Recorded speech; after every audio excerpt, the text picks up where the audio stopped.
Bonjour à tous et à toutes. J'ai le plaisir donc d'introduire cette table ronde sur État et société du Golfe sous la pression économique, énergétique et environnementale.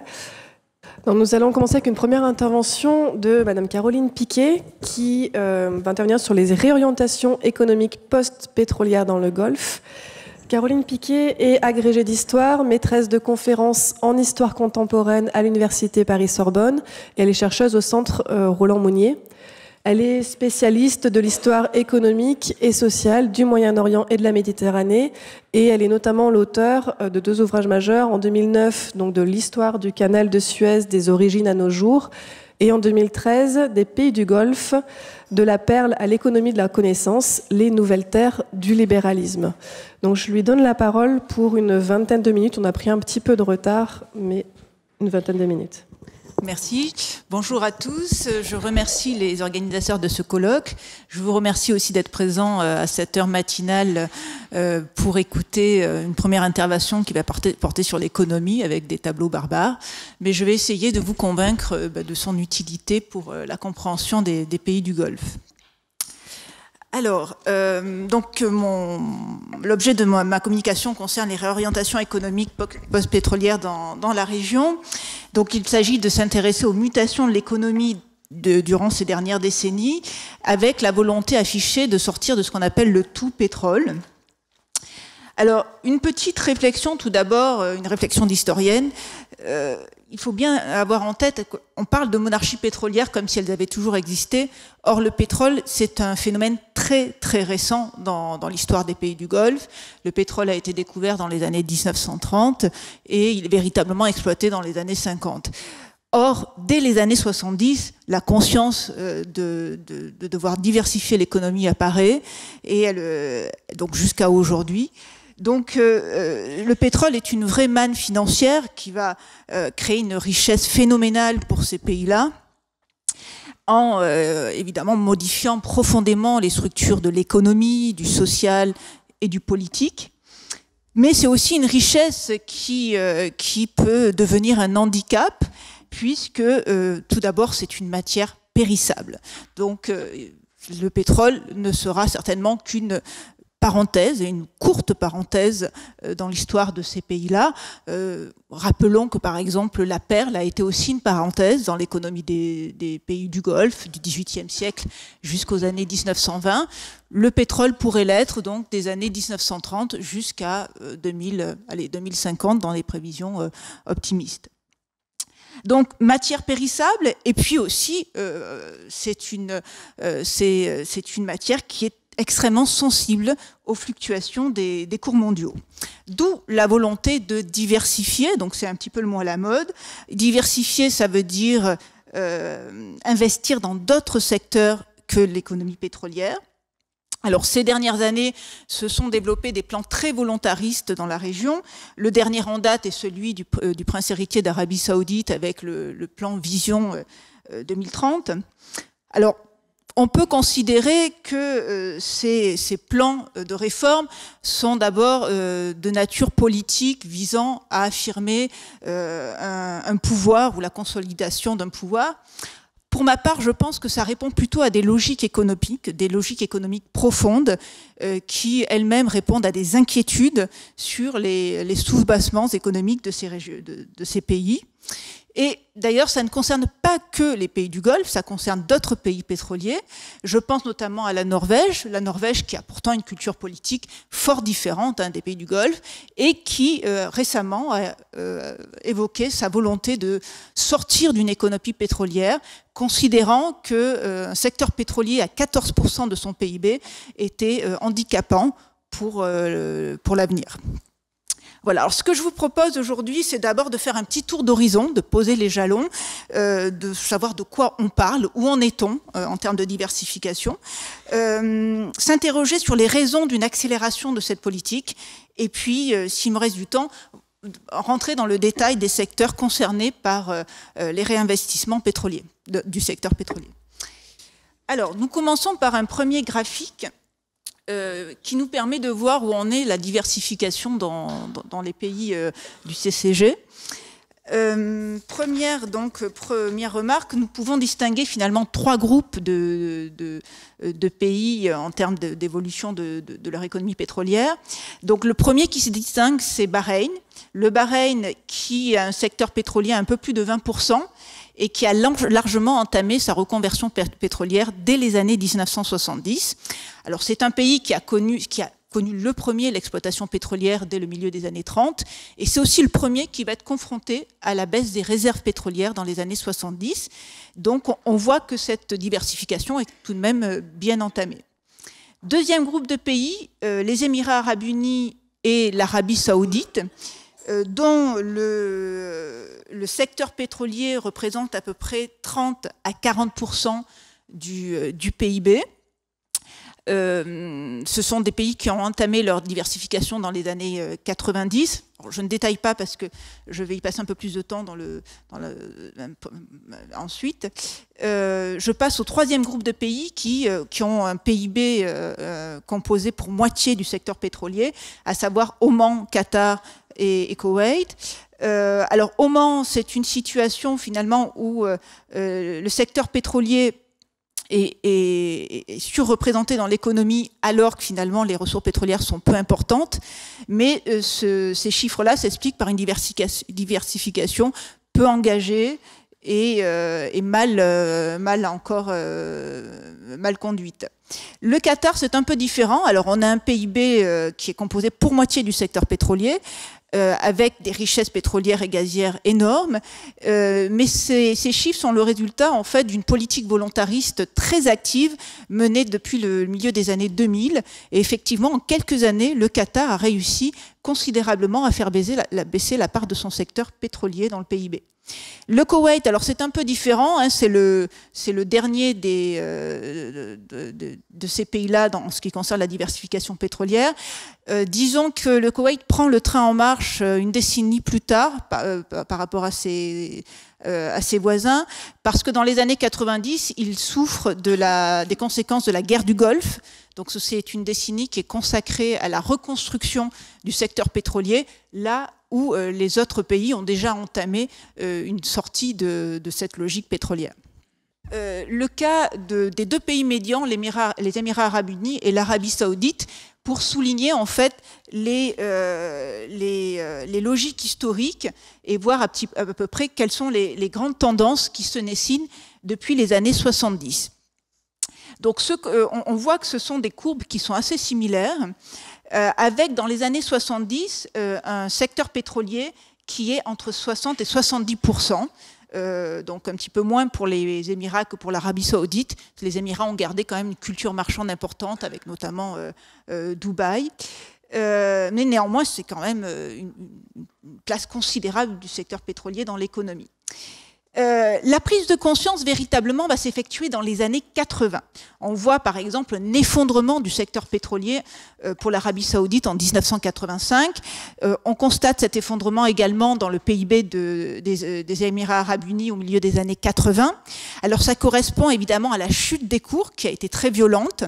Pour vous donner un chiffre, la production de pétrole de l'Arabie saoudite chute de 113 milliards en 1981 à 39 milliards en 1985. Et alors, au-delà des chiffres, ce qui est important, c'est que ça va se traduire par des premières mesures d'austérité. Donc, c'est quand même, depuis une vingtaine d'années, c'est tout à fait nouveau dans la région. Et ces mesures d'austérité sont aussi accompagnées de nombreuses tensions sociales. Donc, c'est dans les années 80 qu'il va y avoir, avec cette violente chute des prix, une prise de conscience importante sur la nécessité de diversifier l'économie et de ne plus être soumis si fortement aux logiques des cours mondiaux. Alors cette diversification se met en place dans les années 90. On constate dans les 2 pays effectivement une tendance à la baisse du secteur pétrolier au début des années 90 et qui s'accentue dans les années 2000. Alors une date importante, c'est le 11 septembre 2001, parce que ça correspond à des tensions importantes entre le monde occidental et le monde oriental. Du coup, cela a permis de nombreux avoirs financiers ont été rapatriés dans le Golfe, à quoi s'est ajoutée une très forte hausse des prix dans les années 2000. Donc cette hausse des revenus a permis de financer la diversification des années 2000. Et donc la forte baisse qu'on constate dans la décennie 2000 et 2010, on le voit, est marquée donc par, comment dire, on voit une affirmation du secteur non pétrolier, alors que les prix du pétrole ont explosé. Donc ça montre bien que les revenus pétroliers sont réinvestis massivement dans d'autres secteurs, donc que je vais un petit peu plus détailler après. Sur le pourquoi d'une volonté d'accélérer cette tendance dans les années 2000 et encore récemment avec les déclarations du prince héritier d'Arabie Saoudite. Alors, les raisons pour sortir du tout pétrole, bon, on l'a vu, d'abord, c'est une très grande fragilité en raison de la dépendance au cours du pétrole dans les années 80. Et très récemment, depuis 2014, les cours mondiaux se sont effondrés et à nouveau ont prouvé la fragilité des économies pétrolières et ont remis en cause aussi les politiques de réforme. Le deuxième élément, eh bien, il s'agit de la préoccupation de la fin des réserves. Cette préoccupation n'est pas à négliger. Certains pays sont déjà sortis du pétrole. Dubaï n'a plus que 3% de son PIB qui repose sur le pétrole. Bahreïn est également a très peu de ressources également. Pour Oman, les perspectives sont plutôt inquiétantes. On prévoyait la fin des réserves vers 2015-2020. Aujourd'hui, on est un peu moins alarmiste, mais enfin, ça reste quand même inquiétant pour un pays dont plus de 80% des revenus de l'État sont basés sur les hydrocarbures. Et même si l'on prend des pays pour lesquels les réserves sont confortables, par exemple le Qatar, on voit que la préoccupation est là. Pourquoi? Parce qu'on estime pour le Qatar des réserves de pétrole pour 95 ans à peu près, et à peu près 200 ans pour le gaz. Alors vous me direz, surtout quand on est en politologie et qu'on raisonne sur du court terme, on a le temps de voir. Or, pour des historiens et même pour des hommes politiques du Golfe, hein, des hommes politiques qui restent très longtemps au pouvoir, 100 ou 200 ans, c'est quand même très court. Ça veut dire qu'à l'échelle d'une vie humaine, c'est 2 à 4 générations. Cela signifie qu'un jeune Qatari aujourd'hui n'est pas assuré de voir son petit-fils vivre dans une monarchie pétrolière. D'où la très grande conscience de devoir sortir du pétrole. D'autre part, Philippe Petria, hier, a bien insisté sur la mémoire des gens du Golfe. Or, la mémoire des gens du Golfe, en termes d'économie, est très liée à la crise de la perle dans les années 1920. La perle a été une activité économique prospère du XVIIIe siècle à 1920, mais qui s'est brutalement effondrée avec la culture de la perle japonaise et qui a plongé les sociétés du Golfe dans une vraie misère, une misère qui a marqué des générations. Et évidemment, la question du pétrole fait écho à la question de la perle, et il s'agit donc de se préparer à un éventuel effondrement ou une éventuelle disparition de cette matière. Troisième élément qui explique la volonté d'accélérer la diversification, c'est le problème de la compétitivité de ces économies. Parce que l'on peut être très riche et en même temps être très peu compétitif au niveau économique. Alors, la compétitivité, c'est un indicateur économique qui est calculé à partir de beaucoup de paramètres, notamment la question de l'ouverture d'une économie sur le reste du monde, sur sa capacité à assurer la prospérité des populations et également à investir sur du long terme. Et alors, un rapport du Qatar à la fin des années 2000 montre que ces économies, les économies du Golfe sont menacées de déclassement du fait d'un secteur pétrolier beaucoup trop important. Un des gros problèmes, c'est le déséquilibre entre le secteur public et les autres secteurs productifs. Alors, par exemple, si nous prenons le cas du Bahreïn, qui est certainement le modèle le plus avancé de diversification dans la région, on voit que nous avons un secteur pétrolier à peu près à 23%. Mais si l'on ajoute le secteur public, qui est à peu près à 13%, nous arrivons à 36% du PIB. Et il faut bien remarquer que les autres secteurs productifs sont quand même bien à la traîne, avec par exemple la finance à 15% ou l'industrie également à 15%. Si on prend un autre pays, notamment l'Arabie Saoudite, qui est un pays médian en termes de diversification.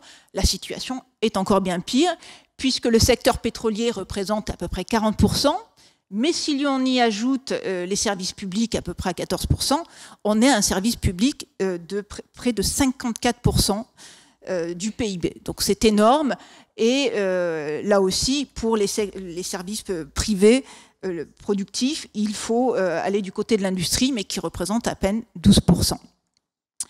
Alors, vous me direz, après tout, le secteur public, ce n'est pas si mauvais. C'est aussi un créateur de richesse. Un pays comme la Norvège a aussi un secteur public très performant. Alors, ça devient un problème, le secteur public, lorsque, d'une part, c'est considéré comme une rente par les populations qui, pendant des années, se sont habituées à avoir un emploi public.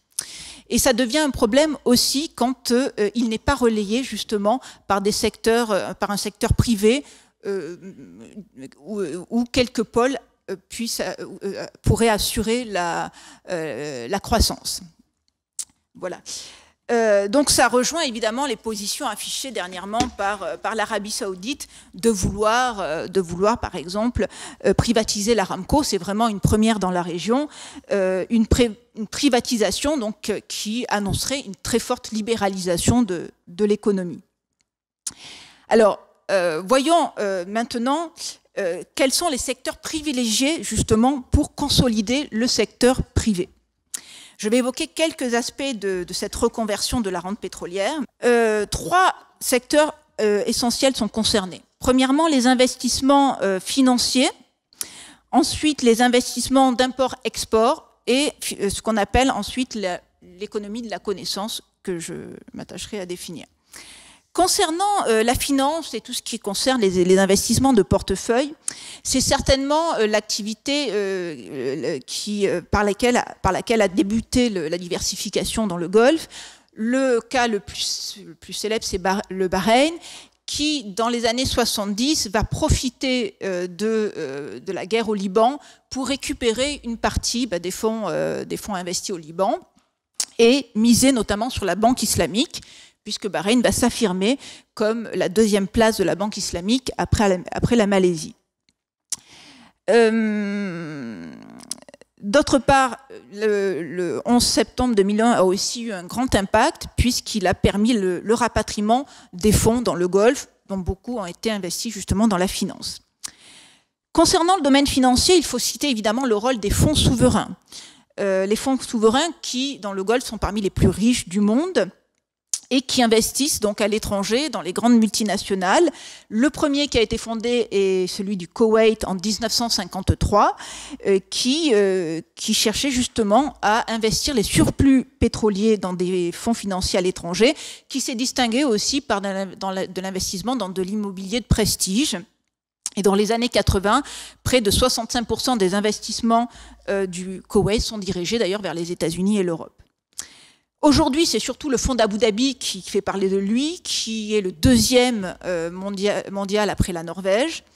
Et c'est un fonds qui permet finalement de financer la diversification de l'économie, donc qui depuis 1976 s'attache à non seulement assurer une solidarité fédérale au niveau économique avec les autres Émirats, mais surtout à engager donc la diversification de l'économie.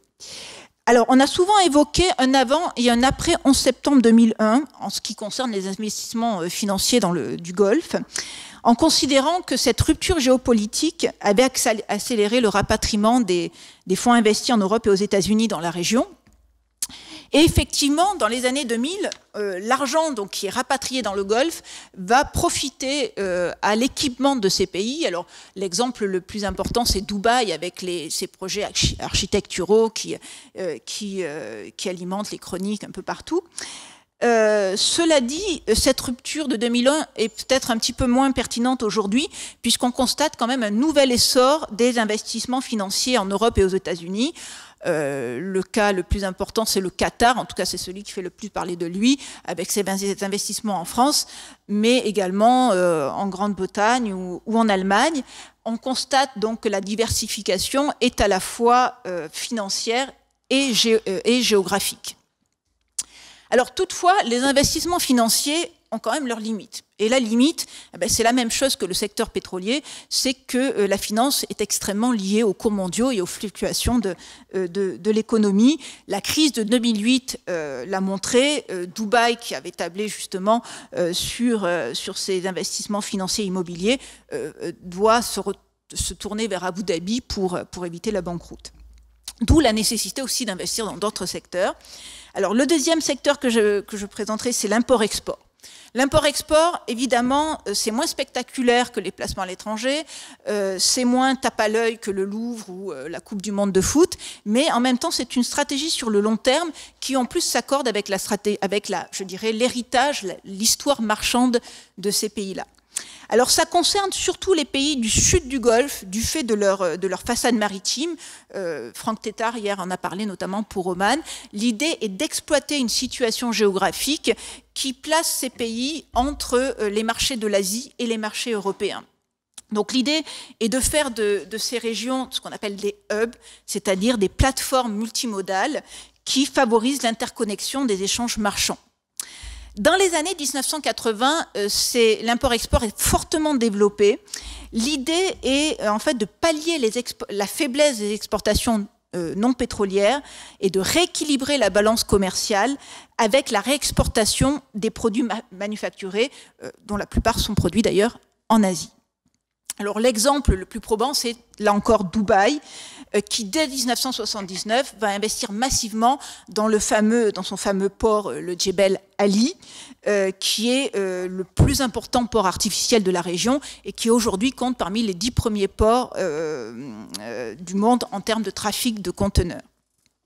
Alors, ces ports sont associés évidemment à des zones franches dont l'objectif est d'attirer les capitaux étrangers, de favoriser donc les investissements directs des entreprises étrangères et donc de favoriser aussi les transferts de technologies dans la région.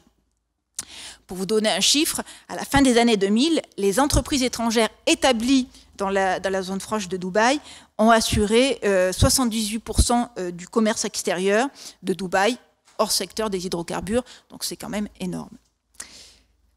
Or, Dubaï est un modèle. Franck Tétart a parlé hier d'Oman. Effectivement, d'autres Émirats essayent de développer cette politique d'import-export. Sharjah ou Fujairah qui essayent de profiter de leur façade maritime.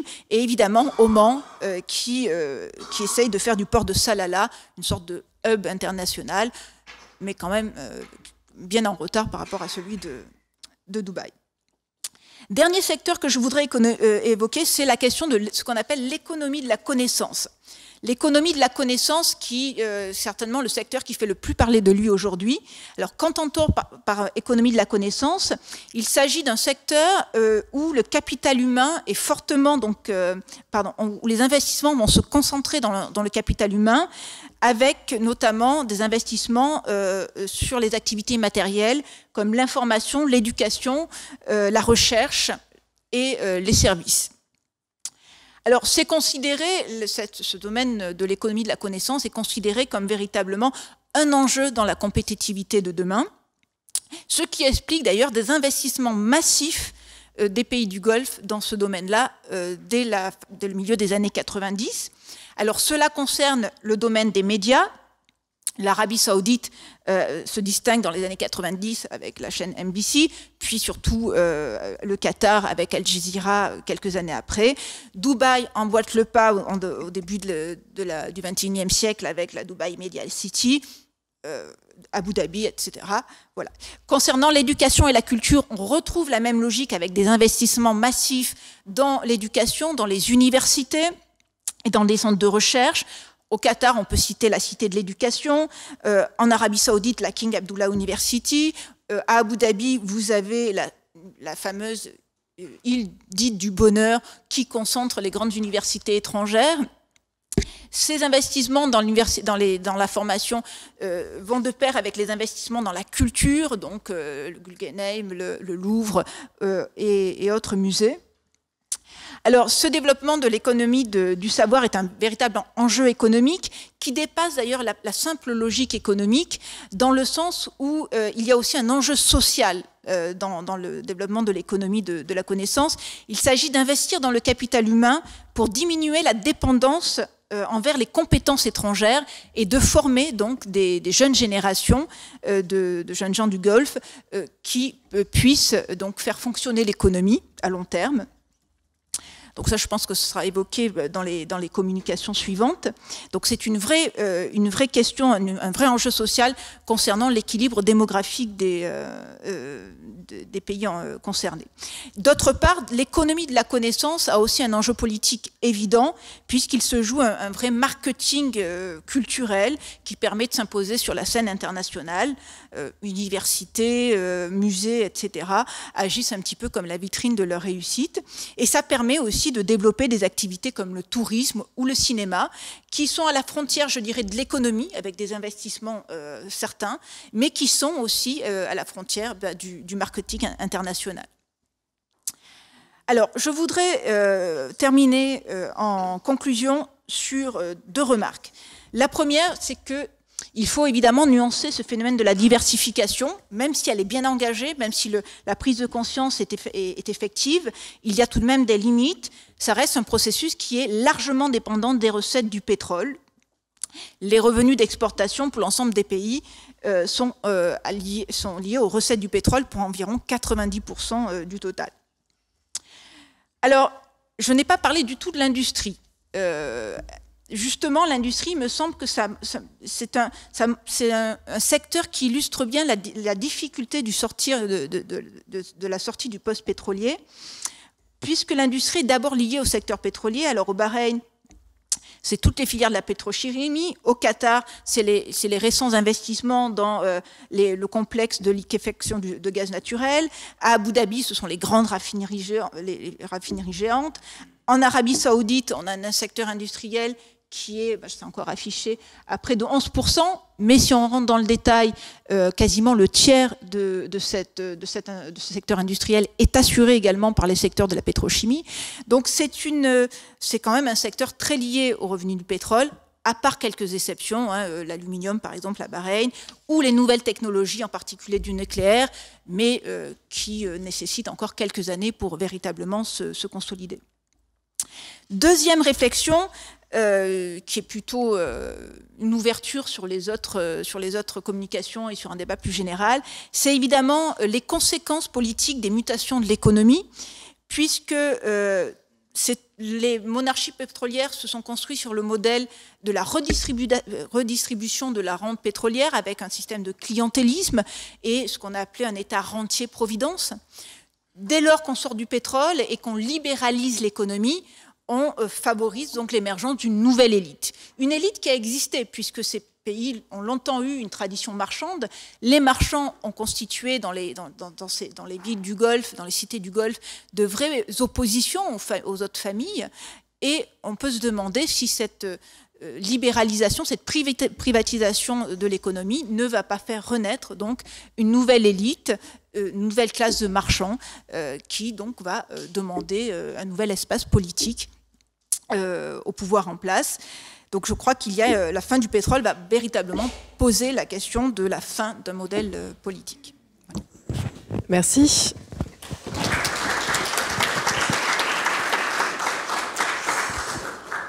Merci donc Caroline Piquet donc pour ce retour historique sur ces prises de conscience et sur les difficultés rencontrées qui ont bien évidemment largement précédé toutes les prescriptions du FMI qui demandaient encore aux pays du Golfe d'accélérer la diversification de leur économie l'année dernière et de préparer cette économie de l'ère post-pétrole. Mais donc ce retour historique qui est vraiment éclairant. En tant que juriste publiciste, je retiendrai aussi ce déséquilibre entre secteur public et secteur privé qui est particulièrement intéressant, riche d'enseignements, à un moment où la croissance du PIB aussi est beaucoup plus faible dans les pays du Golfe depuis 2009. Et merci aussi pour ces éclairages sur ces réorientations économiques, sur les réflexions aussi apportées au-delà du simple contexte stricto sensu économique. Je vais laisser les intervenants changer de place pour pouvoir projeter les slides. Et je vous remercie aussi pour le temps respecté. Je vous fais confiance. Donc nous allons maintenant écouter Jean-Marc Huissou sur Vers la fin du tout pétrole, jeunesse et chômage face à la mondialisation. Jean-Marc Huissou est politiste, historien de formation. Il enseigne la géopolitique à l'École de management de Grenoble. Il est directeur du Centre d'études en géopolitique et gouvernance à GEM et il est le directeur du Festival de géopolitique. Parmi ses ouvrages, il a notamment assuré la codirection des 100 mots de la géopolitique et des 100 lieux de la géopolitique qui a été réédité pour la 4e fois cette année. Et en 2013, il a par ailleurs collaboré à un ouvrage collectif intitulé « Le basculement du monde, poids et diversité des pays émergents » sous la direction de Mohamed Matmati. Et donc nous l'écoutons maintenant pour une vingtaine de minutes. Merci. Merci. Alors, juste pour compléter ce qui vient d'être dit, on a parlé du PIB, je voudrais resituer aussi la question des hydrocarbures par rapport au volume des exportations. Et vous voyez sur le tableau qui est devant vous que la situation est extrêmement variable et que la part ici des industries liées au pétrole est, si on accepte peut-être les Émirats Arabes Unis, enfin pas peut-être, mais certainement les Émirats Arabes Unis, encore plus prégnante sur la question du commerce extérieur. Et avec un chiffre qui est également important à avoir, c'est la perspective de ce qui s'est passé en termes de revenus de ce commerce extérieur sur les 2 dernières années. Vous voyez que la chute des revenus est spectaculaire, ne s'est pas accompagnée d'une chute similaire des importations, et quand ça a été le cas, c'est avec au moins 1 an de retard. Tout ça pour insister sur ce qu'a dit ma collègue, sur la fragilité de la rente pétrolière, dont la conscience existe, comme elle l'a dit depuis longtemps, mais dont l'actualité renforce la pertinence. Alors, pardon, je vais projeter quand même, ça sera mieux.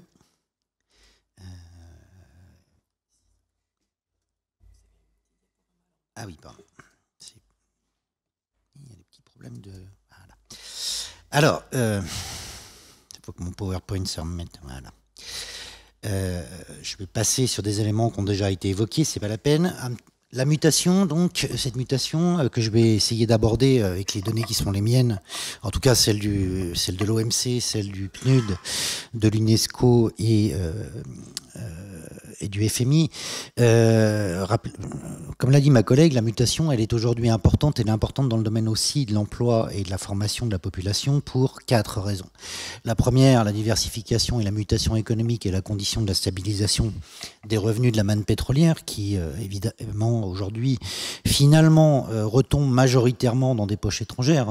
L'argent rentre par les exportations pétrolières et repart vers des investissements et des achats à l'étranger sans générer elle-même une masse de revenus ou de rentes correspondant à ce qui est investi ou dépensé. Augmenter l'assiette des revenus de l'État et stabiliser la régularité de cette assiette. Et là, on vient de l'évoquer, de cela dépend la perpétuation aussi d'un modèle politique de clientélisme, mais aussi tout simplement de ce qu'on pourrait appeler de système de redistribution de la providence. La question de fournir de l'emploi aux nationaux. Et on va voir que la question de la main-d'œuvre est une question qui est elle aussi complètement liée à la perpétuation d'une situation de rente, sans quoi la structure et de la population et de l'emploi va connaître des mutations extrêmement importantes. Et puis on l'a dit, préparer l'après-pétrole. À la COP23, il y a 2 semaines à Bonn, le volontarisme affiché, notamment par l'Arabie Saoudite, de s'engager à tout point de vue financier, intellectuel, structurel dans la mutation énergétique et dans la lutte contre le changement climatique a été remarquable. Ce volontarisme a été remarquable, surtout quand on le compare aux réticences qu'il y avait de la part de ces mêmes pays au moment du protocole de Kyoto en 2005. Alors, quelques éléments pour se figurer la situation. Voici la structure démographique des États du Conseil de coopération du Golfe. Ils ont, à l'exception de l'Arabie Saoudite, où là on est un peu prééquilibré, et dans une moindre mesure d'Oman, il y a 4 d'entre eux ont une structure similaire, c'est-à-dire que l'essentiel de leur population en âge de travailler, d'abord est masculine, et ensuite est étrangère. On a, vous le voyez, une courbe tout à fait particulière qui ne nous dit pas grand-chose d'ailleurs du régime démographique propre à ces sociétés, qui est un régime de transition démographique encore. La croissance démographique est ralentie, elle est presque stabilisée. La croissance naturelle s'entend.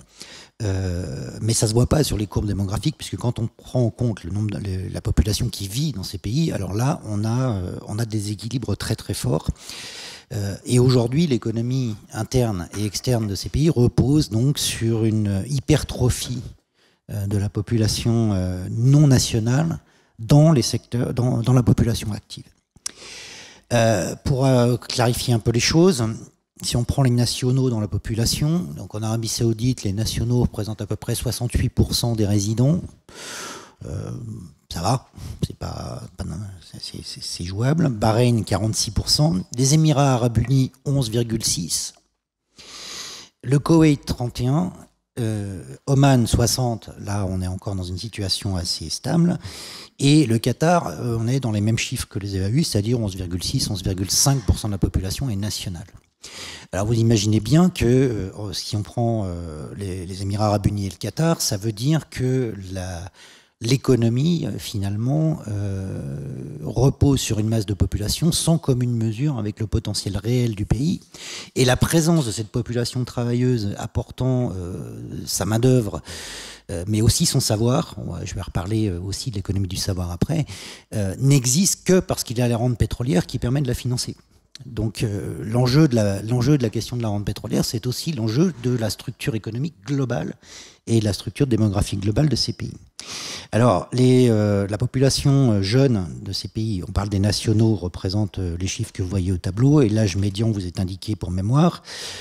On n'est pas dans les structures d'un pays comme l'Égypte, où on est à plus de 60% de personnes en dessous de 25 ans, mais on est quand même dans des sociétés encore très jeunes, avec, vous allez le voir, un certain nombre de problèmes que cela pose pour la constitution d'un capital humain apte à assurer la transition économique.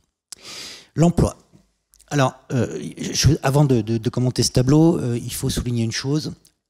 On a des statistiques extrêmement floues sur la situation réelle des conditions socio-économiques et encore plus éducatives de ces pays. Il y a toute une série il y a toute une partie des séries statistiques normalement demandées par les organisations internationales aux États membres sur ces critères-là qui manquent, qui ne sont pas fournis, en tout cas qui ne sont pas fournis dans la période récente, et il y a beaucoup d'incertitudes. Alors, sur la durée de la scolarité, on voit qu'on est aujourd'hui dans des pays qui sont tout à fait dans la norme, voire un peu au-delà de la moyenne mondiale en ce qui concerne la durée de la scolarité. On est dans des populations qui sont à 98%, voire plus, scolarisées, en tout cas sur le primaire et en grande partie dans le secondaire. Je reviendrai tout à l'heure sur le changement aussi structurel que ça implique. Alors, si on prend les chiffres de la CIA et qu'on les compare avec les chiffres globaux du chômage, on a des divergences extrêmement fortes, sans doute parce que les chiffres publiés par la CIA prennent en compte l'ensemble des résidents, alors que ceux de la Banque mondiale prennent essentiellement les nationaux. Le chômage des jeunes, avec toutes les précautions qu'il faut prendre, vous le remarquez, est important, surtout en Arabie Saoudite. Il est important, mais quand même dans des limites raisonnables, à Bahreïn, aux Émirats arabes et au Koweït, avec des statistiques qui manquent complètement pour Oman. On peut supposer qu'il est proche du taux saoudien, et le Qatar, alors là par contre c'est l'inconnu total sur la réalité des choses. Si on prend les taux de chômage réels, là aussi on est très loin d'autres pays de la région qui ne font pas partie du Conseil de coopération du Golfe. On a des taux, à l'exception d'Oman, qui sont très réduits, mais qui ne sont absolument pas fiables.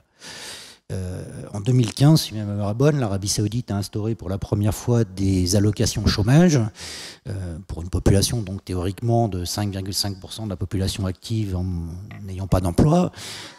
Il se trouve que près de 20% de la population active a sollicité une aide d'assurance chômage, ce qui veut dire que jusqu'à ce que cette aide existe, la déclaration de situation de chômage était pour le moins imparfaite.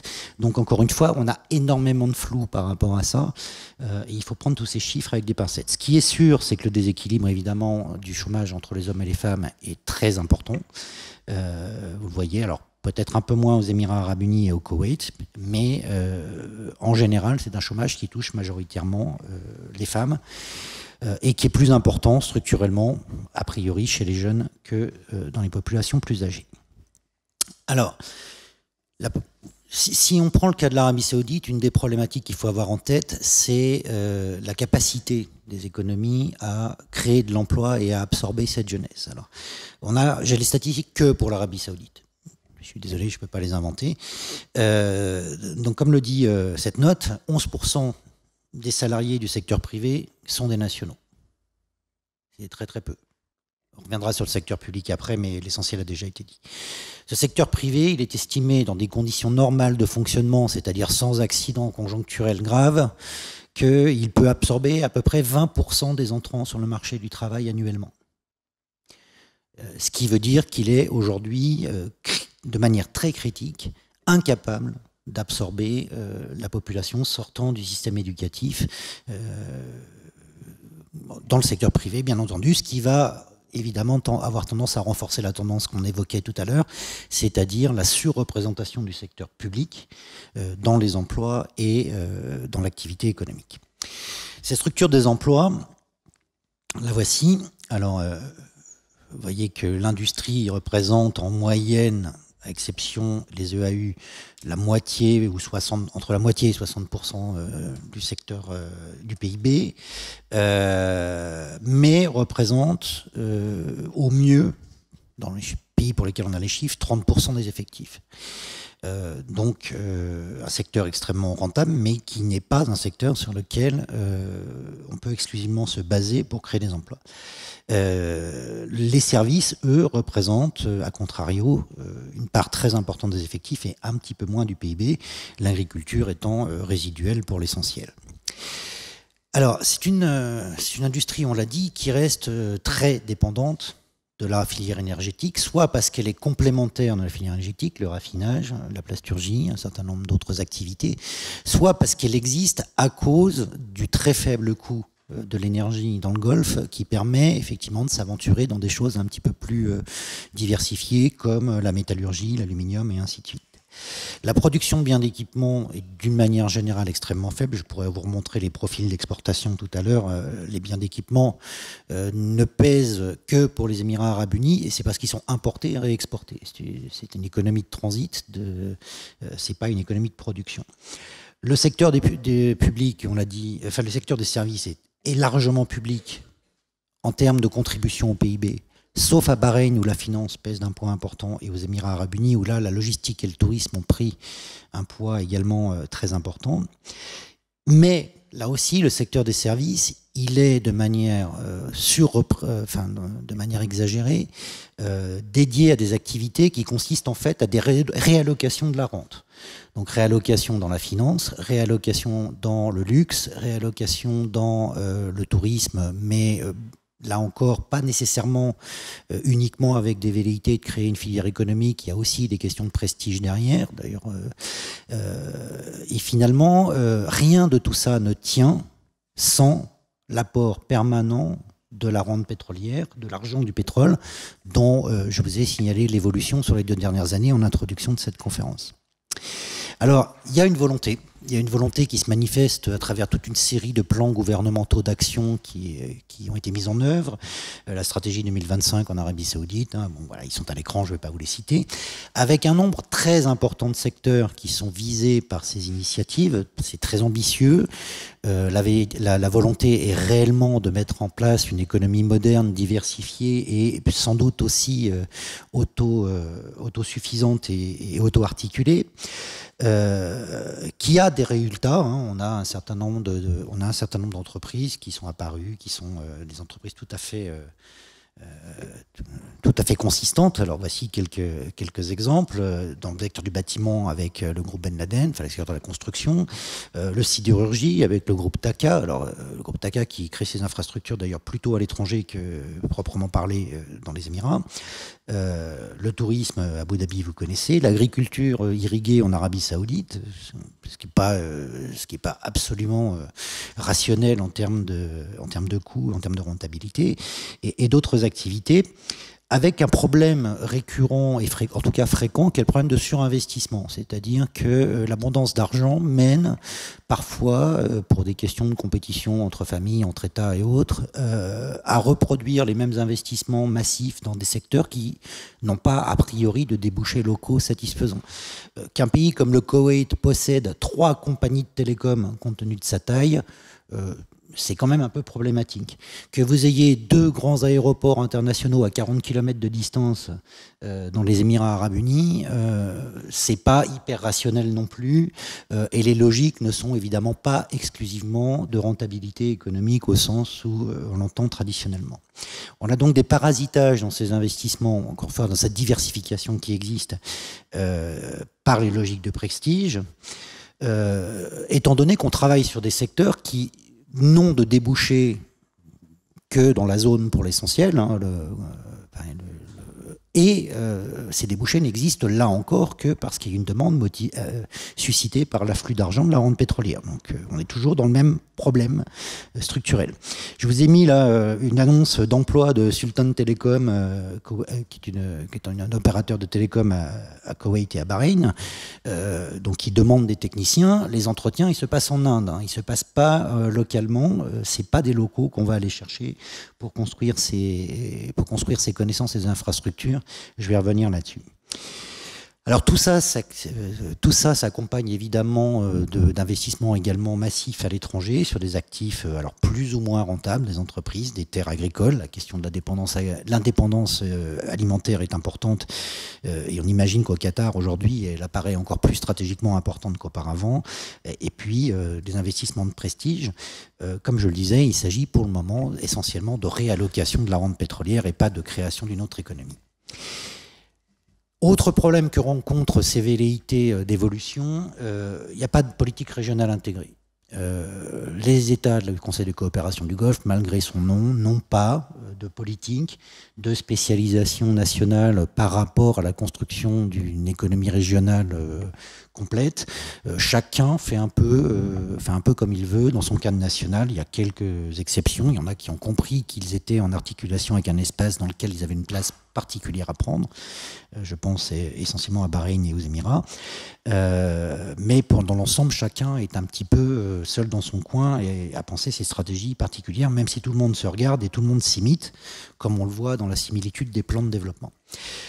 Les deuxièmes réserves, on assiste bel et bien à un développement du secteur non pétrolier, il est réel, mais il se fait essentiellement grâce à des facilités accordées à des entreprises et à des cadres étrangers. C'est-à-dire que l'essentiel de cette diversification se fait aujourd'hui avec des savoirs et avec des personnels qui ne sont pas des personnels nationaux. Mais Laurence Louer, cet après-midi, parlera de cette question de la renationalisation des emplois. Ça se fait donc par la suppression d'obligations d'actionnariat majoritaire aux Émirats Arabes Unis ou au Qatar ou en Arabie Saoudite, la création de zones franches. Alors dans le même temps, on a des États qui cherchent à stabiliser leur assiette fiscale en instituant, ce qui n'est jamais facile dans la région, des systèmes d'imposition. On va avoir l'instauration d'une TVA à 5% en Arabie Saoudite en 2018, sauf que précisément, les entreprises qu'on invite à s'installer ne sont pas concernées puisque les zones franches ne sont pas concernées. C'est-à-dire que cette création d'une fiscalité économique va se faire au détriment finalement des entreprises nationales dans la compétitivité avec les entreprises internationales. Donc du coup, qu'est-ce que tout ça a de structurant ? C'est ce qu'on va voir avec la question de la formation, de la question universitaire. Mais avant d'aborder cette question-là, il faut aussi avoir conscience qu'on est dans une période historique un petit peu particulière dans laquelle des opportunités semblent s'ouvrir. D'abord, l'intensification des échanges entre la Méditerranée et le monde asiatique, et au-delà, le monde atlantique en passant par le Moyen-Orient, restitue à cette région une place qui a fait sa fortune dans le passé, celle de carrefour de commerce, qui est une opportunité réelle de retrouver une part de cette prospérité économique qu'elle a eue dans le passé, et notamment dans le commerce, comme le disait ma collègue tout à l'heure. Le deuxième, c'est qu'on est dans un changement de génération et dans un changement de qualité, qualitatif de population, avec au niveau du pouvoir un changement de génération bien sûr, mais aussi dans la société, avec un niveau d'éducation générale qui est en augmentation spectaculaire par rapport à la génération précédente, et une jeunesse qui, pour une bonne part d'entre elles, pour une part significative d'entre elles, a également une très grande expérience de l'international, donc qui a fait ses études à l'étranger, au moins partiellement, qui voyage, et donc qui a maintenant des références un petit peu différentes de celles des générations précédentes quant à ce qui est son rôle dans la société à venir. Alors, 5 minutes. Alors les enjeux d'éducation, on les a évoqués, hein, la substitution des nationaux aux expatriés, notamment dans le domaine des cadres et ingénieurs, la création d'emplois à haute valeur ajoutée, l'innovation, c'est un secteur qui a beaucoup évolué ces 20 dernières années, et puis autofinancer l'économie.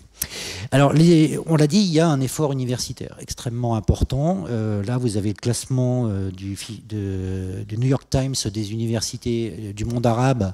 Les 5 premières sont des universités du Golfe. Elles sont aujourd'hui d'un niveau international. Bon, c'est pas Harvard, mais c'est quand même loin d'être négligeable. Avec un certain nombre de barrières quand même à la mutation que sont la prévalence du clientélisme dans l'observation des emplois, je vais très très vite, hein, désolé, la dépendance aux emplois non qualifiés étrangers et on va dire une non-appétence des nationaux pour un certain nombre de fonctions qui sont considérées comme n'étant pas, on va dire pas satisfaisante compte tenu de leur statut social. Il y a une forte pression sociale qui fait que toute une partie de l'économie reste finalement dédiée à des emplois importés. On a une population étudiante de plus en plus nombreuse, on a des gros efforts de développement des capacités des universités et c'est pas fini, mais l'employeur prioritaire et désirable essentiel, c'est le secteur public. Je vais y revenir. Le secteur public, c'est 89% des emplois que trouvent les diplômés de l'enseignement supérieur dans le Golfe. Le secteur privé ne représentant que 11%. Alors ça s'accompagne d'un effort de R&D pour créer cette économie de la connaissance, mais là vous voyez les chiffres, hein, 0,5% au Qatar, aux EAU, 0,3% au Koweït, 0,07% en Arabie Saoudite. C'est mieux qu'il y a 20 ans, mais ça reste quand même pas non plus spectaculaire de ce point de vue-là. Alors, si on prend l'Arabie Saoudite au niveau de la formation de sa population, on a des chiffres assez intéressants. Le premier cycle universitaire représente 83% des étudiants. Le premier cycle technique universitaire représente 15%. Donc déjà, on a un problème d'enseignement technique au sens large. Enseignement technique, ça comprend aussi les écoles de médecine et d'ingénieurs. Hein. C'est pas uniquement, évidemment, l'équivalent des IUT. Donc, on a une surproportion de l'enseignement général par rapport à l'enseignement technique, par rapport aux besoins futurs de la société, soit dit en passant, bien sûr, hein, pas dans l'absolu. Surtout, on a 10% des étudiants du premier cycle qui passent en deuxième cycle.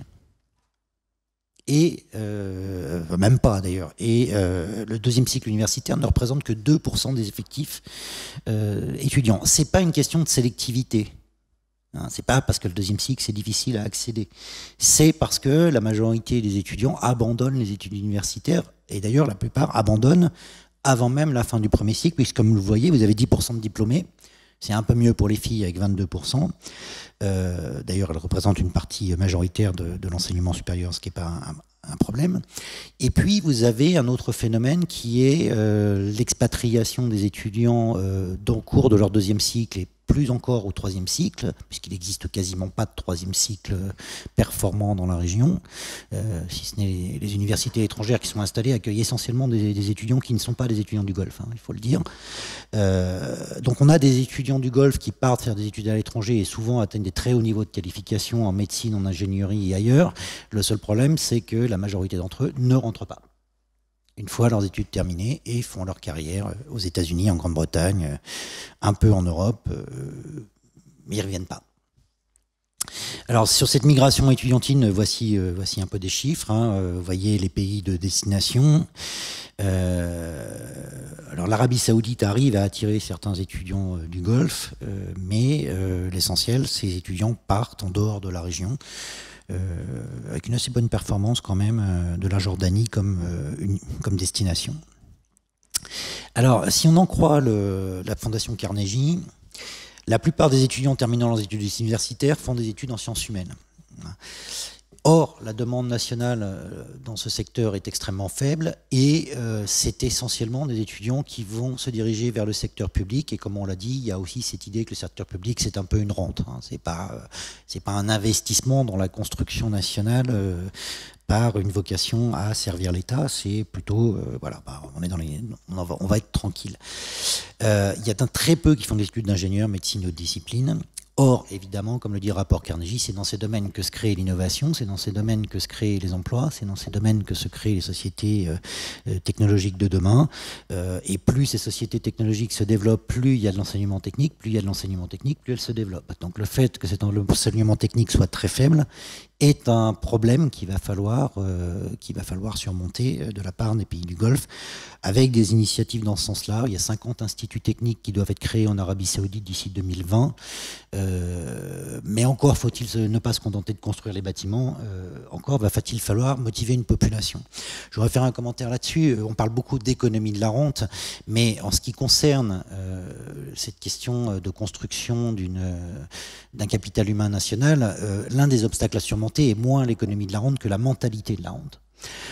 C'est-à-dire cette habitude de penser que finalement, bien sûr, c'est mieux si on se construit une carrière, qu'on s'enrichit, ainsi de suite, mais finalement, c'est pas si grave, il risque rien de nous arriver, le pays est riche et la distribution fonctionne. Il va falloir à un moment donné arriver aussi à motiver un peu plus massivement cette population à se dire que rien n'est acquis et qu'il va falloir qu'elle construise sa richesse de demain elle-même.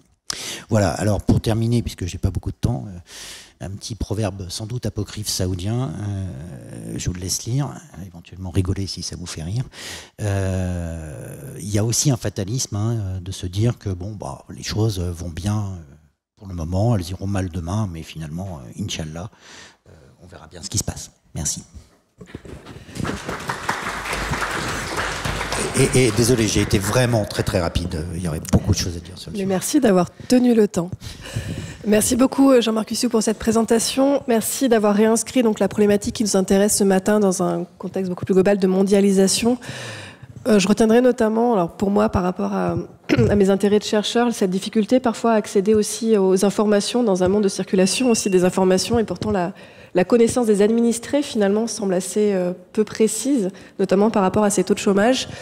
Merci aussi d'avoir rappelé la place prépondérante de la rente pétrolière, malgré ces différentes volontés qui sont à l'œuvre depuis plusieurs années, de la rente en tant que telle, mais donc des mentalités qui sont inhérentes aussi à cette rente et qui vont, a priori, posent aussi ces difficultés-là.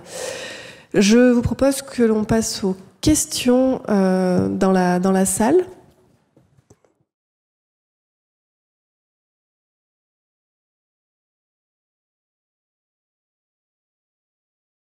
Bonjour. C'est bon, on m'entend ? Ok. Bonjour. La première question que j'aurais, c'est est-ce que vous pensez que c'est cette mentalité rentière en fait qui est à l'origine en fait de ce délaissement du secteur privé en Arabie Saoudite des jeunes en fait, et en fait de cette impression ils ont l'impression en fait que leur compétence est bien au-delà et que voilà, pourquoi ils délaissent le secteur privé en fait, surtout en Arabie Saoudite? Alors, d'abord, quand je dis qu'il y a une mentalité de la rente, bien entendu, il faut relativiser. Elle n'est pas générale.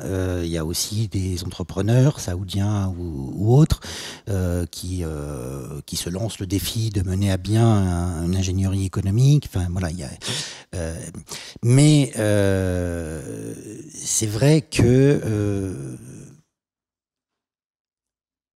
la plupart, la carrière rêvée, là je me base un petit peu sur les discussions que j'ai avec mes étudiants saoudiens qui viennent faire des études de management. Contrairement en management, ils font assez peu entrepreneuriat. Leur filière de prédilection, c'est finances, d'entreprise ou de marché, c'est secteur du luxe, c'est ce genre de choses. Bon, c'est des choses. Évidemment, mes étudiants ne sont pas représentatifs de la société saoudienne non plus, il ne faut pas exagérer. La carrière rêvée, finalement, c'est d'être dans les postes d'intermédiaire où on va faciliter l'activité économique d'un investisseur souvent étranger, tout en étant le relais nécessaire au fonctionnement et à son insertion dans le circuit administratif et politique du pays. Ils sont assez peu à y arriver, hein. C'est pas la fonction de la majorité, mais c'est un petit peu l'idéal. C'est d'être ce que j'appelle un comprador, c'est-à-dire la personne avec laquelle on va établir le contact avec le pays quand on veut faire affaire dans le pays, ce qui donne une situation de rente personnelle où finalement on a juste un bureau, un téléphone, éventuellement une secrétaire, et on attend que les partenaires étrangers nous demandent d'intervenir auprès de telle et telle autorité, de telle ou telle personne. Il y a aussi toute la question effectivement de l'accès au réseau interpersonnel qui parasite un petit peu le développement d'une activité économique. Encore une fois, c'est pas général, mais c'est suffisamment présent pour peser sur les dynamiques. C'est ce que je veux dire. Comment vous dire, l'autre facilité qu'il y a, c'est que du financement, il y en a. Il y a des gens qui font les choses très bien à l'étranger, dans un tas de domaines. Il faut souvent aller vite parce que par contre ça bouillonne, hein, ça bouillonne assez vite. Quand quelqu'un a envie de faire quelque chose, il a tendance à vouloir le faire très très vite, parfois pour épater les voisins, mais aussi parce que voilà, on n'a pas envie d'attendre. Donc on va chercher les compétences là où elles sont, c'est-à-dire à l'étranger. Il y a de l'argent. Bon, finalement, il y a aussi un manque de confiance dans les compétences locales à mener un certain nombre de projets. Donc finalement, pourquoi prendre 15 à 20 ans à structurer quelque chose quand on peut l'avoir rapidement, qu'on a les moyens de le faire et qu'on peut se dire finalement le transfert de compétences il se fera une fois que le service ou l'industrie considérée sera implantée. Il y a un petit peu ça. On attend que les compétences tombent du ciel un petit peu par la simple fréquentation des gens qui les ont et qui viennent de l'extérieur. Ce qui manque en fait, c'est une stratégie. Et ce qui manque de mon point de vue, la plupart du temps, et je parle pas forcément des entrepreneurs individuels, c'est des gens capables de se dire, ben voilà, on va commencer petit et on va construire ça sur 20 ans. D'abord parce que quand vous êtes petit, vous n'êtes pas crédible, donc vous ne prêtez pas d'argent. Et qu'ensuite, qu'est-ce que vous faites en attendant que ça se développe, en n'étant pas sûr que ça va se développer, sachant que vos concurrents potentiels, eux, ils vont faire appel à de la main-d'œuvre déjà formée, déjà prête, et des capitaux déjà prêts à s'investir et être présents sur le marché dans 5 ans, et vous allez attendre 20. Donc vous ne pouvez pas le faire. Tout ça, c'est négatif. Tout ça, ça empêche... D'abord, c'est du gaspillage de ressources, c'est du gaspillage d'argent, et c'est pas structurant. Vous voyez ce que je veux dire ? Ce qui ne veut pas dire qu'il ne se passe rien. Mais il se passe peu de choses par rapport à l'énergie qui est déployée, par rapport au volontarisme affiché, par rapport à l'argent dépensé. Si je peux me permettre, je trouve quand même que c'est très pessimiste parce que, comme vous le dites, ça se mesure quand même sur 20, 30, voire 40 ans. Ils ont commencé dans les années 90-2000, donc il faut quand même leur laisser le temps de former des jeunes générations.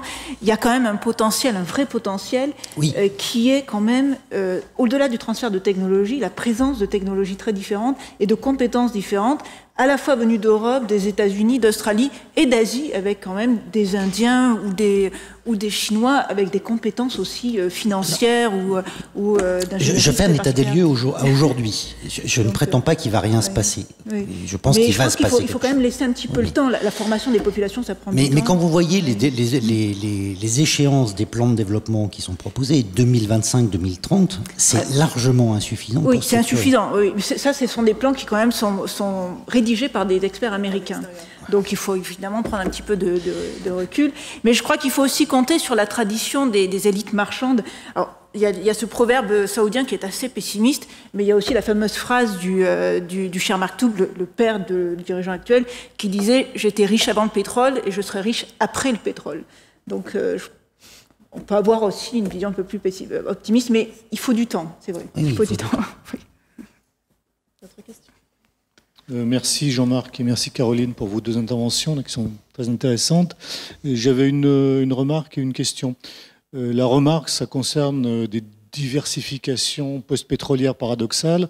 Si on prend par exemple les documents omanais, l'un des moyens de se diversifier après le pétrole, ça a été par exemple de signer un énorme accord gazier avec l'Iran en 2014, qui prévoit des livraisons de gaz iranien par gazoduc et l'ouverture de plateformes pétrochimiques dans 2 implantations portuaires omanaises. Et donc la diversification post-pétrolière passe par le gaz iranien en l'occurrence. Donc bon, c'est un peu paradoxal. C'est dans le document Vision, je ne sais pas comment, omanais, je signale. Ma question concerne l'influence de la conjoncture politique sur l'évolution des économies locales. Caroline, tu évoquais le fait que le Bahreïn avait profité dans les années 70 des délocalisations libanaises du fait de la guerre civile au Liban, mais aussi après le printemps de Manama, il y a eu un certain nombre de capitaux, d'actifs et d'entreprises qui se sont délocalisés en quittant Manama pour aller vers des cieux plus tranquilles, un peu comme la conjoncture catalane, hein, où on voit les entreprises délocalisé parce que la conjoncture n'est pas favorable. Est-ce que ça peut jouer à long terme bon, pour certaines des économies? Voilà. Est-ce que ça joue à long terme? Sur le court terme, ça a eu des effets évidents, oui. Alors sur la banque islamique, par exemple, ça a quand même boosté la banque islamique à Bahreïn. Alors c'est vrai que quand même, il y a eu un recul ces derniers temps. On était à 24-25% dans les années 90, on est à 15% aujourd'hui. Donc on est effectivement sur des secteurs qui sont quand même assez fragiles, dépendants du contexte international, géopolitique, économique. Et c'est pour ça que la finance n'est pas forcément le meilleur pôle de reconversion de la rente. Voilà, c'est certain. Alors, la question du gaz, oui, c'est la même chose au Qatar, mais sauf qu'au Qatar, il y a quand même une conscience qu'il ne faut pas se laisser enfermer dans le même piège qu'avec le pétrole, en réinvestissant massivement dans les économies, dans les investissements de portefeuille, en diversifiant à l'étranger. Mais là aussi, il faut quand même avoir une vision à long terme. C'est trop récent pour véritablement tirer un bilan de tout ça. Oui. Mais néanmoins, quand même pour le Bahreïn et pour les Émirats arabes unis, on voit quand même une évolution intéressante pour les Émirats arabes unis. L'investissement dans les hautes technologies à Abu Dhabi pose quand même des vraies questions, même à nos économies, parce que quand même, ils ont les moyens d'investir dans le nucléaire ou dans les nouvelles technologies comme les énergies renouvelables, etc. S'ils le font bien, ils pourraient même nous dépasser sur ces secteurs-là. Mais voilà. Donc, mais là aussi, il faut que ce soit mené sur des décennies. C'est trop jeune encore pour vraiment en tirer un bilan, me semble-t-il. Je voudrais juste rajouter une chose sur le cas de la Omanais que tu cites. Il est paradoxal, certes, mais il y a aussi une réalité qu'il faut prendre en compte. Aujourd'hui, les exportations d'hydrocarbures des pays du Golfe sont essentiellement des exportations de brut, c'est-à-dire que l'essentiel de la chaîne de valeur du pétrole leur échappe. Et donc développer déjà dans un premier temps les infrastructures de valorisation des ressources brutes avant exportation. Alors ça a commencé il y a quelques temps, mais c'est largement insuffisant. C'est essentiellement de la matière brute qui est exportée aujourd'hui.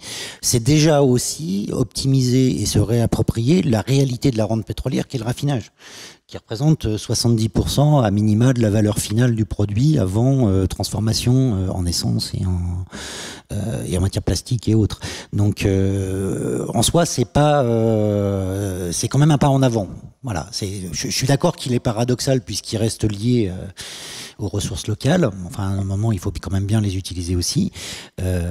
Mais on n'est plus dans une économie primaire pure. On commence déjà à envoyer des produits revalorisés sur place à l'extérieur, ce qui me semble être un pas positif quand même.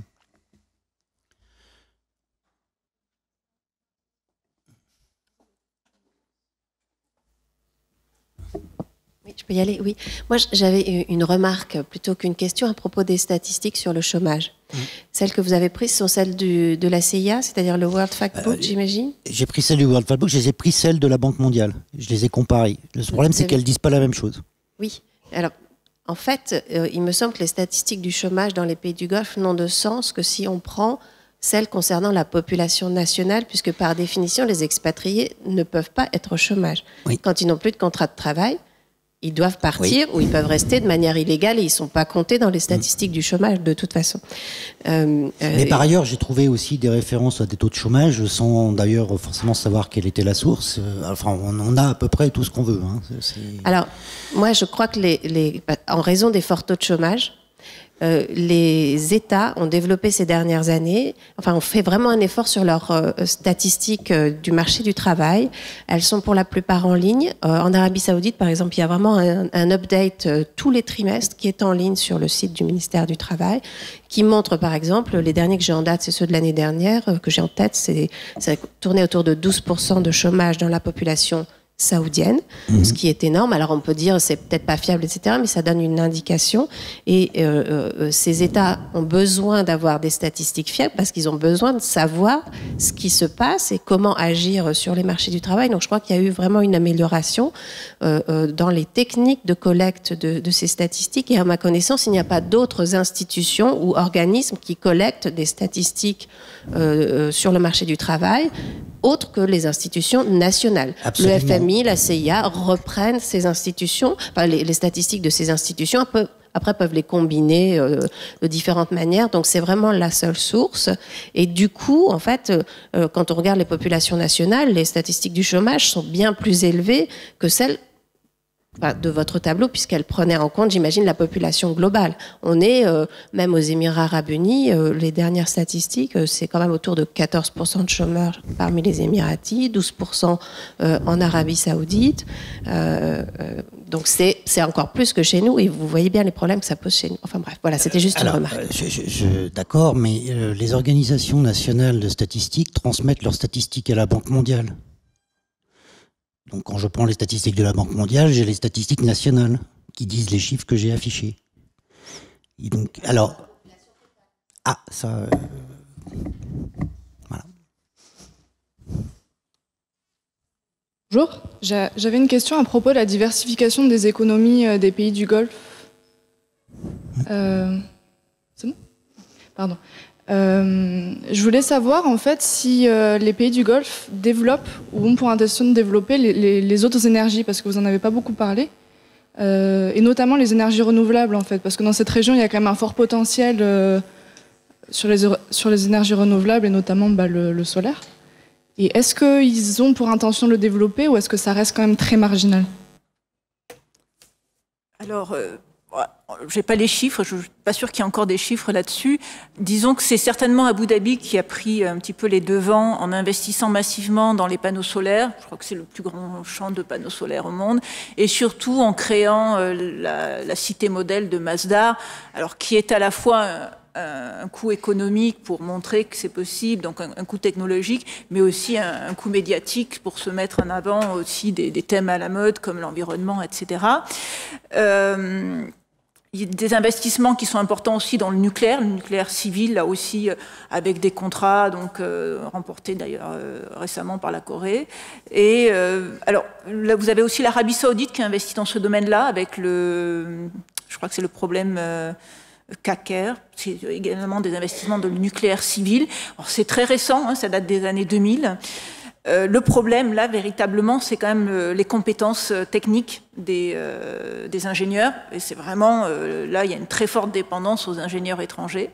Et on est quand même dans un domaine très, très jeune. Alors, on peut être là aussi optimiste parce qu'il y a beaucoup d'argent. Il y a beaucoup d'argent qui est investi dans ces nouvelles technologies. Il faut, là aussi, qu'il y ait un maintien de l'effort, tant économique que je dirais, de main-d'œuvre, de capital humain, pour que ça fonctionne. Ouais. Bonjour, je vous remercie pour votre intervention. En fait, j'avais presque la même remarque que Madame Louer. Déjà, j'ai une question par rapport aux statistiques des emplois. Quant au chômage, par exemple, j'ai vu que vous avez mis, il y a 21% à peu près des femmes qui sont au chômage comparé à 2% des hommes. Et vous dites aussi qu'il y a 11% des salariés nationaux dans le secteur privé. Donc, comme Madame Louer a évoqué, avec le phénomène, avec ce qui se passe en Arabie Saoudite, il y a beaucoup d'étrangers, des milliers et des milliers chaque jour qui quittent le territoire. Et du coup, il y a plus de postes libérés, ce qui laisse l'opportunité aux nationaux de prendre ces postes de travail. Et voilà, en fait, je voulais juste savoir, est-ce que, déjà, l'année en quelle année vos statistiques ont été faites? Les statistiques que vous nous avez C'est montrées. 2015. 2015, d'accord. Est-ce qu'elle prend en compte ce phénomène, ce qui se passe? C'est le rapport 2015 de la Banque Parce mondiale. qu'il y a plus de femmes en fait en Arabie Saoudite qui travaillent dans plusieurs secteurs, Donc voilà, j'ai eu 21%. Je pensais qu'il y aurait même une petite baisse. Après, je sais pas. Je voulais juste voir avec vous. Alors très honnêtement, je peux pas vous dire ce que le détail masqué par ces statistiques. La seule chose que je peux faire et que je suis compétent pour faire sur ce domaine-là, c'est de les comparer avec ce qui se passe dans d'autres pays du monde et de voir un peu les évolutions et d'essayer de voir en quoi elles peuvent être indicatives de tendances ou de problèmes structurels dans la population. L'un des enjeux, effectivement, aussi du développement d'une économie complète ou alternative au pétrole, les deux sont pas tout à fait équivalents.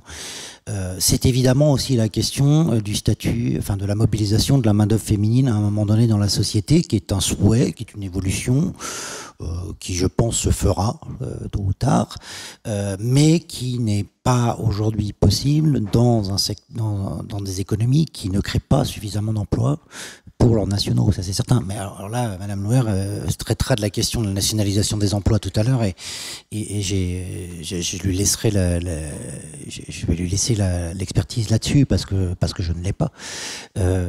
Voilà, moi je ne peux j'ai juste souligné un certain nombre de choses qui sont observables d'après ce qu'on peut voir d'un certain nombre de données publiées par des organisations internationales en comparaison entre les différents pays de la région et avec le reste du monde.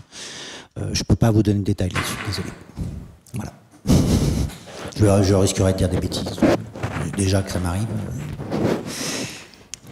Merci. S'il n'y a pas d'autres questions, si une question, allez-y. Bonjour, je voulais juste poser une question concernant la question du soft power. Est-ce que les États comme le Qatar ont vraiment une vraie stratégie pour le développement de leur influence dans le monde, ou c'est juste, par exemple, Al Jazeera, est-ce que ça s'inscrit dans une vraie stratégie de soft power, ou c'est juste une façon de faire exister dans le monde et ils veulent juste avoir une meilleure visibilité sur la scène internationale, ou ça s'inscrit vraiment sur une longue stratégie à long terme pour l'avenir? Moi, personnellement, le soft power, je laisse ça aux politologues, aux géopolitologues, je ne l'emploie pas en tant qu'historienne. Je crois que la stratégie du Qatar est quand même bien pensée, oui, véritablement, en termes de rayonnement régional et international. Mais ça, je crois que les géopolitologues en parleront mieux que moi. Et concernant la question économique, là aussi, ce sont des experts essentiellement anglo-saxons, américains, qui ont pondu, je dirais, un plan économique qui est très proche de celui des Émirats arabes unis, qui est très proche de celui de l'Arabie saoudite. Et évidemment que les investissements dans la culture, dans la formation, dans le foot, ont pour vocation de s'imposer sur la scène internationale. Alors ça pose quand même quelques petits problèmes diplomatiques. Je me souviens, dans le rapport qui a été rédigé, je ne sais plus si c'est celui de 2010, en tout cas dans un des rapports des Émirats arabes unis sur l'activité économique, les Émirats arabes unis se sentent obligés de rappeler que leurs investissements à l'étranger ne sont pas destinés à avoir une influence internationale. Mais s'ils le rappellent, ça signifie que y a évidemment des inquiétudes de la part des chancelleries étrangères. Donc oui, certainement que ces investissements inquiètent. Alors on le voit pour le Qatar, hein. Chaque fois que le Qatar investit, ça crée en France un vrai débat. Ce qui serait intéressant, c'est de voir vraiment si derrière il y a une influence. Alors je pense surtout, moi, dans les investissements dans la formation des pays en Afrique. Est-ce que ça a vraiment une influence? Est-ce que ça crée quelque chose sur place? Voilà, je ne sais pas, mais ça mériterait d'être creusé. Oui. Très rapidement, j'ai parlé d'impératif de prestige tout à l'heure dans un certain nombre de mesures. Il faut même aller effectivement plus loin. Il y a, en dehors de la volonté structurante d'économie post-pétrole, il y a une volonté aussi de se positionner dans une compétition à la prospérité affichée, qui est une compétition politique, d'affirmation de leadership, d'affirmation d'incarnation d'un modèle de modernité arabe, de tout ce qu'on veut. Ça joue énormément. Et évidemment, oui, le Qatar, 600 000 nationaux, fait peur à l'Arabie Saoudite. En termes d'influence, c'est quand même pas si mal au point de vue stratégique, même si après, faut l'assumer, bien sûr. C'est pas toujours simple. Oui, bien sûr, les enjeux politiques sont présents et il y a beaucoup de démonstrations dans tout ça. C'est ce qui nuit encore un petit peu à la rationalité des mesures prises pour afficher la richesse, la diversité et l'essor de ces pays-là. Oui, mais en termes économiques, ça a aussi quand même une rationalité, parce que c'était censé développer des secteurs comme le cinéma ou comme le tourisme. Certains y sont arrivés, c'est le cas de Dubaï. Alors le Qatar a souffert évidemment du contexte régional actuel, mais Dubaï a quand même réussi. Je crois que le cinéma, par exemple, est devenu un secteur d'investissement assez important. Oui, c'est présent depuis quelques temps. Il peut y avoir aussi une rationalité économique derrière tout ça. Oui. Une dernière question ?